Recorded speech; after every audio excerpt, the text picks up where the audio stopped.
meron, hindi ko naanuhan sa Pure Gold. Punta kayo sa ano, kung malapit kayo sa Pasig, yung malapit kayo sa Pasig, sa may stores doon ng mga groceries. Sa mismong ano, Pasig, Mucha. Yun, meron doon. Next po, asan na? Curing salt. O, yan po yung curing, asin din. Curing salt siya, kulay pink. Para ma-preserve po yung freshness, kulay ng isda, ng meat ng isda. At ang last po ay ang ating oatmeal. Nailagay nyo na yung MSG? Yes po. Nauna na yung MSG. Sige, oatmeal, pangpadami po yung ating oatmeal. Sige na po, mix nyo na. Yan, mix.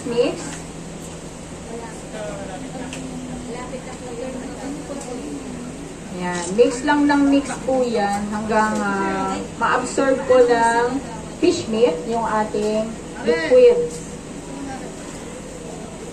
Parang yung nagagawa ka rin ng tocino. Mabilis lang din yung tocino eh. Mix lang. Then after that, i-cure natin ng overnight. Gawad ring, laude. Gagawad din po.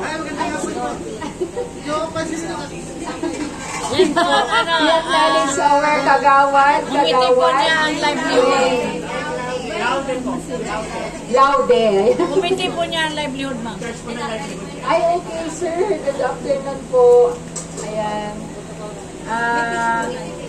Habang gumagawa po sila, pwede po kayo magmensahe po.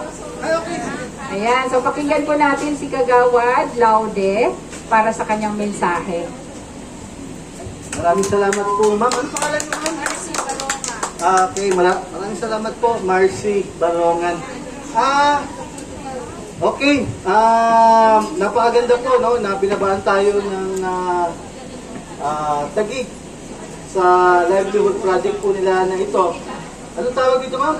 Food processor? Sisig. Okay. Gawad. Yan. Post-harvest support program, livelihood training on food processing.